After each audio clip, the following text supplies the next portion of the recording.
우리는 두 번에 걸쳐 다윗이 저지른 죄악을 통해 죄가 어떻게 시작되는지와 죄가 가지고 있는 무서운 특징들을 살펴보았습니다.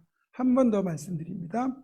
다윗이 언제 어떻게 죄를 짓게 되었습니까? 첫째, 있어야 할 자리에 있지 않을 때. 둘째, 기도로 깨어 있지 않을 때. 셋째, 하나님께 시선을 고정하지 않았을 때 결국 죄를 짓게 된다는 것을 알았습니다. 따라서 우리는 내가 있어야 할 자리가 어디인지 늘 점검하고 제자리를 벗어나지 말고 지켜야 합니다. 또 아무리 피곤하고 또 삶이 평탄하다 해도 기도만큼은 깨어 있어야 합니다. 그리고 세상 헛된 욕망에 시선을 빼앗기지 말고 하나님께 시선을 늘 고정해야 됩니다. 이 세 가지가 죄로부터 나를 지켜주는 것임을 반드시 기억하시기 바랍니다. 다음으로 죄가 가진 특징도 저희가 살펴보았죠.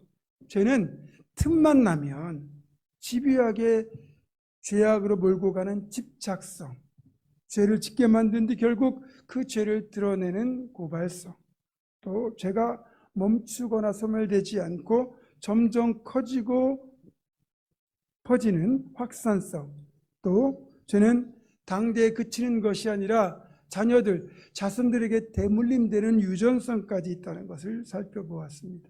따라서 우리는 가능하다면 죄를 짓지 말아야 하고 또 죄를 짓더라도 빨리 깨닫고 회개하여 죄의 확산과 유전을 차단해야 됩니다.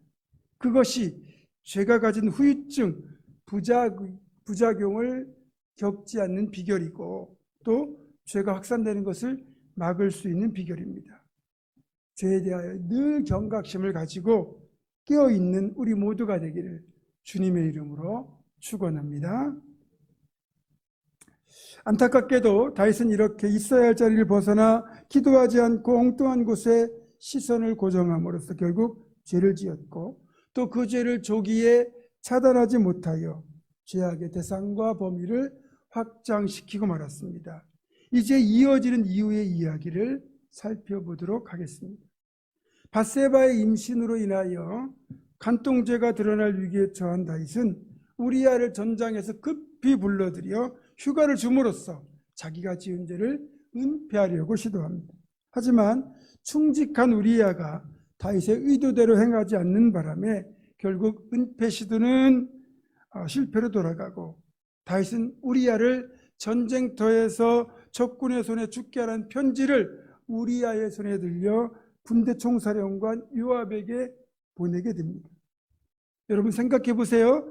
지금 이 편지를 들고 가는 사람을 죽이라는 그 내용을 담은 편지를 손에 쥐어 보내는 것처럼 악한 일은 없습니다. 다른 사람도 아닌 우리아의 손에 우리아의 살해 명령이 담긴 편지를 들려보내기까지 하는 것을 보면 다윗이 얼마나 지금 악랄한 행위를 하고 있는지 우리는 알 수 있습니다. 지금 다윗은 우리아에게 무릎 꿇고 사죄를 해도 부족한 형편이고 사실 용서받기 어려운 상황입니다.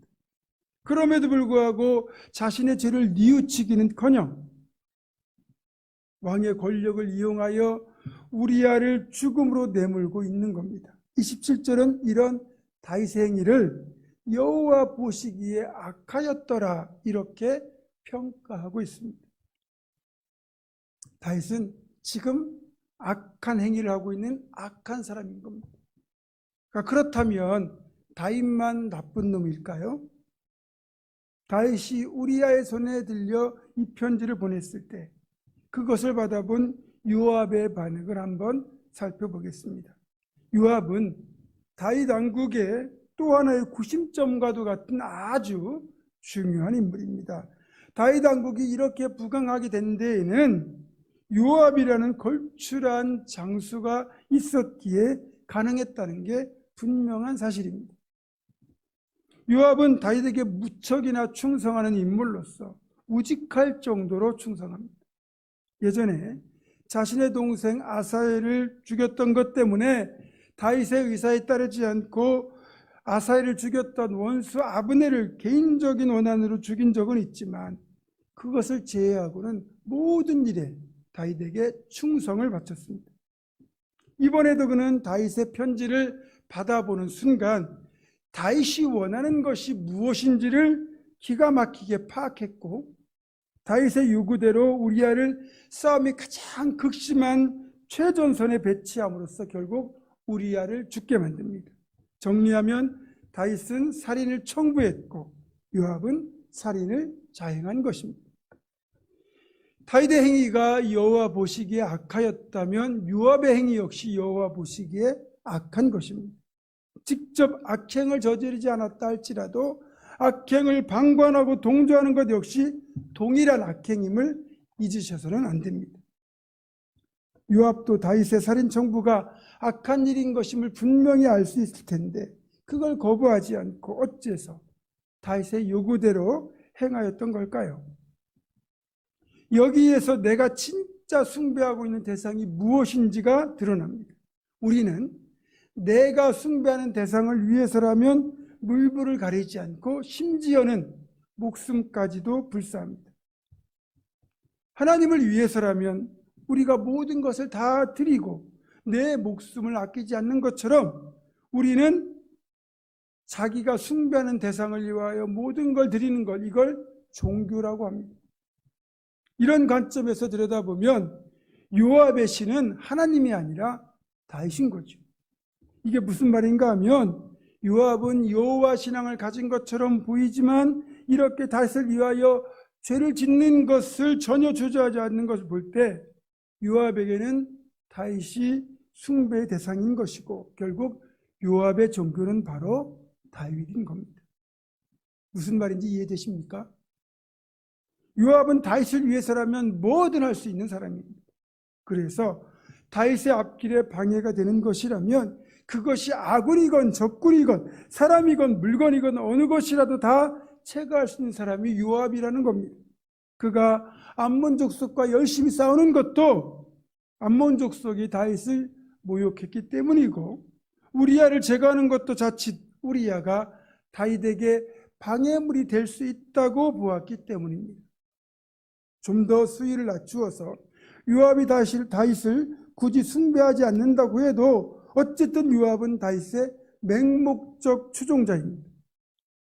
맹목적 충성을 우리가 맹종이라고 부르는데 맹종은 옳고 그름을 따지지 않기 때문에 지도자로 하여금 교만하고 타락하게 만드는 원인이 되고 맙니다.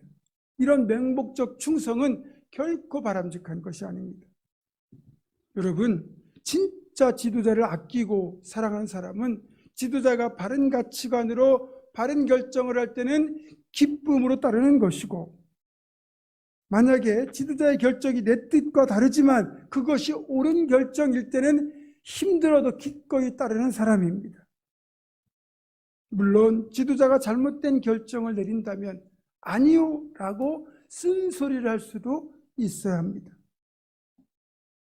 이런 사람이 진짜 지도자를 아끼고 사랑하는 사람입니다. 하지만 요압처럼 맹목적 추종을 하는 사람은 지도자가 잘못된 결정, 부당한 청탁, 악한 행위를 요구해도 가치 판단 없이 결과의 선악 유무를 생각하지도 않은 채 무조건 추종합니다. 어떤 경우에도 아니요가 없이 무조건 이해만 하죠.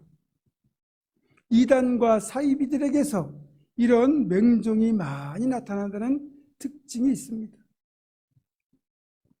요압이 정말로 다윗을 아끼고 사랑했다면, 진짜 요압이 충신이라면 다윗이 요압에게 우리아를 죽게 만들라는 부당한 요구를 했을 때 단호하게 거부했어야 합니다. 다른 사람들은 몰라도 요압만큼은 아니요라고 했어야 한다는 겁니다.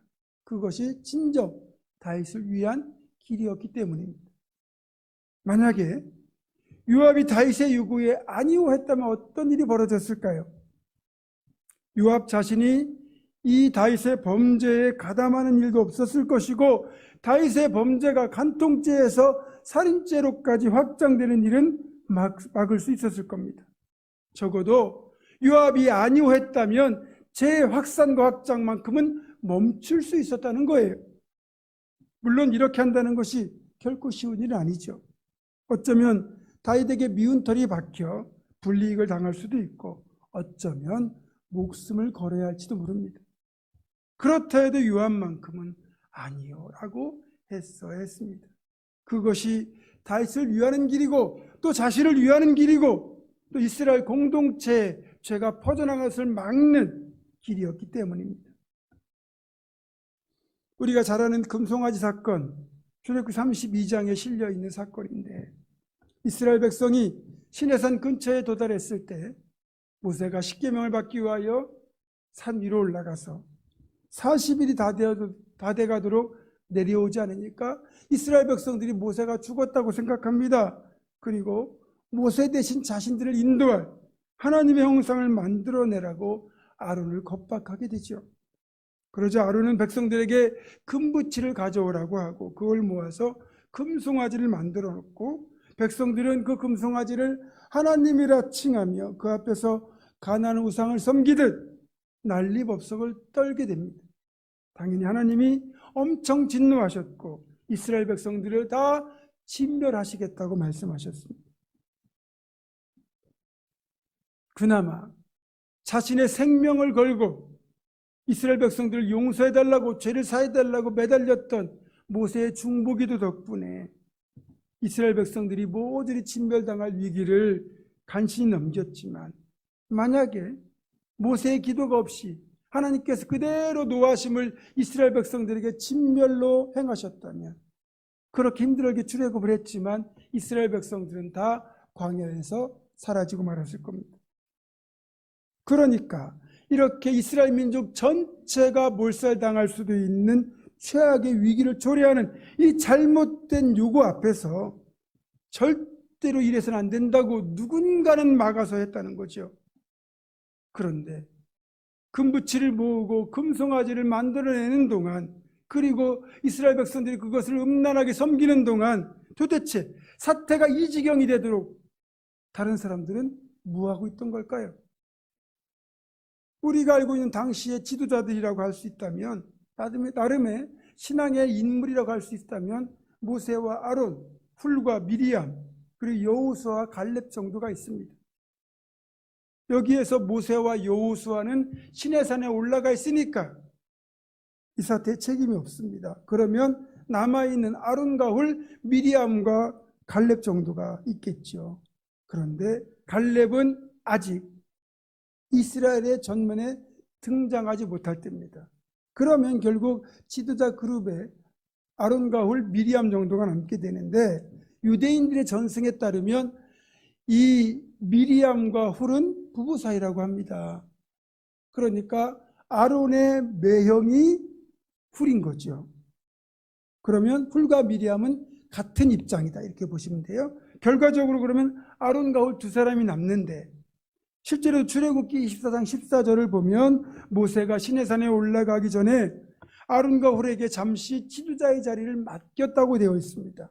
그렇다면 아론과 훌 두 사람에게 최종적으로 책임을 우리가 이제 확인할 수 있게 되는데 이 두 사람 중에서도 아론에게 더 큰 책임이 있다고 봐야죠.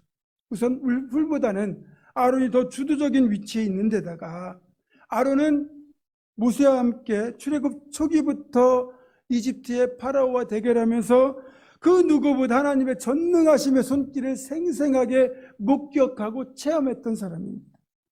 그렇게 아론은 확실하게 하나님의 어떤 존재이신지 어떤 분인지를 그 누구보다 잘 알고 있잖아요. 그러니까 지금 이스라엘 백성들의 이 부당한 요구가 하나님 앞에 커다란 죄악이라는 것을 잘 알고 있었을 것이고 이것이 자칫 이스라엘 백성들의 진멸을 가져올 수 있는 위험한 일임을 알고 있었을 텐데 그렇다면 목숨을 걸고서라도 이들의 요구를 거절했어야 됩니다. 그랬다면 진멸당할 위기를 만나지는 않았겠죠. 안타깝게도 아론은 전혀 그러지 못했습니다. 이 모세라고 하는 든든한 지도자 곁에 있을 때는 아론도 꽤 믿음직하고 리더십이 있는 것처럼 보였지만 막상 모세가 없으니까 어쩔 줄을 모르고 백성들의 겁박에 굴복하여 금송아지를 만들어냅니다. 따라서 이 사태에 대한 책임은 아론이 가장 크다고 볼 수 있습니다. 그렇다면 훌과 미리암은 뭐하고 있었을까요? 성경에 나오지 않는 궁금증들을 모아서 풀어주는 책이 유대인들이 쓴 미드라시라고 하는 책입니다. 미드라시는 찾다, 조사하다라는 뜻의 드라시에서 유래한 말로 유대인들 사이에 내려오는 전설로 내려오는 이야기를 모아놓은 책입니다. 이 미드라시를 보면 금송아지 사건에서 훌이 어떻게 행동했는지가 나옵니다. 아론이 금송아지를 만들고 백성들이 이걸 하나님이라고 부르며 미친 짓을 벌이려고 할 때 훌이 분연히 일어나 반대합니다. 이것은 우상 숭배이며 하나님이 진노하실 행위라고 외칩니다. 그런데요, 60만 명의 사람들 중에서 오직 훌 한 사람만 아니오라고 외친 거죠. 그러나 이미 흥분한 백성들은 그런 의로운 외침을 하는 훌의 목소리에 귀를 기울인 것이 아니라 그런 훌을 돌로 쳐 죽였습니다. 그래서 훌은 의롭게 순교하여 더 이상 그의 모습이 성경에 나타나지 않습니다. 분명히 르비딤 산 꼭대기에 올라갈 때만 해도 모세와 함께 아론과 함께 모세를 도와 기도했던 중요한 지도자인데 그 이후에 이름이 나오지 않거든요. 이때 훌이 순교했다고 보는 거죠. 훌은 그런 의미에서 보면 진짜 순교자입니다. 순교하면서까지 금송아지 제작을 막으려고 했던 의인 훌, 다들 옳지 않은 예를 쫓아갈 때 혼자 옳은 아니오를 외쳤기에 순교했던 그 훌의 고귀한 희생을 하나님 잊지 않으시고 그의 자손들에게 복을 주셨죠. 그의 손자인 부살렐은 하나님이 거하시는 성막을 짓는 총책임자가 되었고 또 그의 후손에서 다윗 왕이 나옴으로써 가장 복된 믿음의 가문, 존귀한 가문으로 하나님은 만들어 주셨습니다. 훌과는 반대로 불의한 요구에 굴복하여 아니오를 하지 못했던 최악의 인물이 신약 성경에 나옵니다. 그 주인공이 바로 빌라도입니다. 빌라도는 로마에서 예루살렘으로 파견했던 유대 총독인데 아시는 것처럼 예수님을 십자가에 못 박도록 판결하고 내어준 인물이죠. 뜬금없이 이른 새벽에 예수를 끌고 와서 십자가에 못 박도록 사형원두를 내려달라는 그 제사장들과 유대인들의 부당한 요구에 빌라도는 예수님이 아무런 잘못이 없고 이들의 주장이 일고의 가치도 없는 것임을 알았습니다. 또 예수님에게 진리가 무엇이냐고 물을 정도로 진리에 대한 갈망도 있었고 선과 악을 분별할 줄도 알고 전체적인 상황을 객관적으로 볼 수 있는 그런 사람이었습니다. 그렇다면 빌라도는 유대인들의 그 불의한 요구에 굴복해서는 안 됩니다.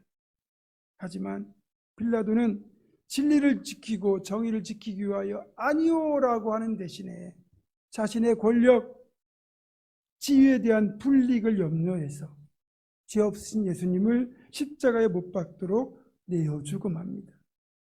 빌라도는 의인이 될 수 있는 기회가 있었지만 그는 불의한 요구, 큰 소리에 굴복하여 영원히 쉴 수 없는 죄를 짓게 된 거죠. 아론과 요압과 빌라도는 그런 면에서 서로 너무 닮아 있습니다. 안타까운 것은 한국 기독교 역사 속에서도 비슷한 일이 있었다는 거죠. 1905년에 한반도를 강탈한 일본은 강점 후반기에 들어서 신사참배와 동방요배를 강요하며 극심한 종교 탄압 정책을 실시합니다. 결국 카톨릭이 가장 먼저 신사참배를 시작했고 또 감리교와 성결교가 참배를 결의합니다. 끝까지 버티던 우리 장로교단마저 27회기 총회에서 총회장 홍택기 목사가 주도하여 신사참배를 결의하게 됐죠. 당연히 주기철 목사님을 비롯한 신앙의 정절을 지키려는 성도들의 거센 반발이 이어졌고 끝까지 신사참배는 우상숭배라면서 아니오를 외쳤던 이들은 일제히 붙잡혀 투옥되고 온갖 고문과 박해를 당하는 고초를 겪어야만 했습니다. 주기철 목사님은 결국 그 고문을 견디다 못해 옥중에서 순교하셨죠. 죽으면 죽으리라는 일사각오의 신앙으로 아니오를 외쳤다가 그렇게 순교의 길을 가시게 된 겁니다. 여러분, 우리 신앙이란 존재는 모든 사람이 불의한 일 앞에서 예라고 대답할 때 혼자만이라도 아니오 할 수 있는 사람이어야 합니다. 하나님의 뜻, 보편적 정의라는 기준에서 볼 때 지도자나 공동체가 잘못된 길로 갈 때 생명 걸고 아니오라고 해야 되는 사람이라는 겁니다. 솔직히 반대를 하지 않고 듣기 좋은 말 하면 누구에게나 환영받습니다. 그래서 아첨이나 아부가 통하는 거죠. 반대로 옳은 소리, 쓴소리를 하려면 반발을 각오해야 됩니다. 옳은 소리, 쓴소리를 듣는 사람들이 그 소리에 대하여 마음을 열고 받아들이면 참 좋겠지만 대부분은 자신의 잘못을 감추기 위하여 오히려 대받아치는 공격을 하거든요. 그러면서 너는 의롭다는 말이냐? 너는 그런 말할 자격이 있느냐? 네가 왜 참견이냐? 너나 잘해라. 등등의 비난과 반격이 되돌아오죠. 그러다 보니 옳은 소리를 해야 될 시점에도 대부분의 사람들은 침묵하고 맙니다. 원치 않지만 일종의 직무유기가 발생을 하죠. 이렇게 반대했다가 곤란한 일을 겪을까 봐 나 한 사람이 침묵하면 그 결과가 어떻게 될까요? 물론 나는 곤란한 일을 겪지 않을 수도 있겠지만 옳지 못한 상황은 더 지속되고 점점 더 악화됩니다.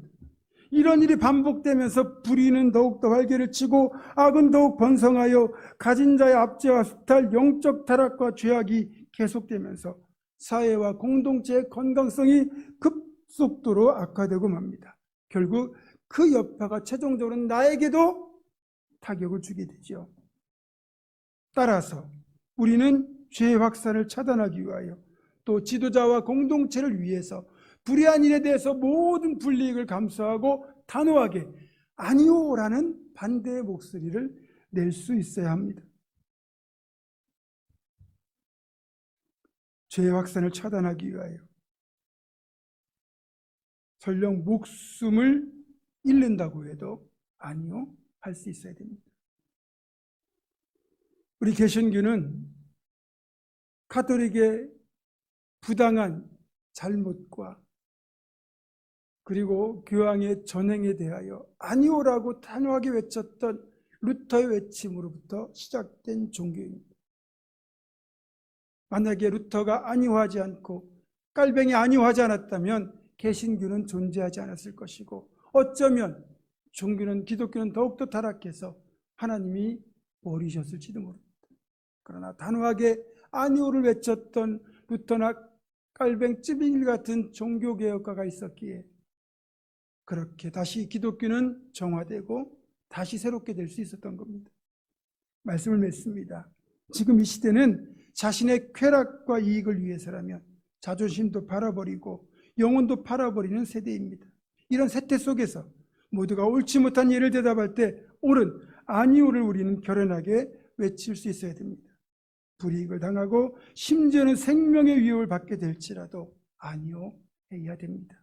사랑하는 성도 여러분, 악과 불의의 요구 앞에서 요압처럼 예라고 동조하여 악에 가담하는 것이 아니라 비록 불이익을 당하고 죽는 한이 있더라도 의연하게 아니오라고 말하는 훌과 같은 선지자의 삶을 결단하고 실천하는 우리 모두가 될 수 있기를 주님의 이름으로 축원합니다.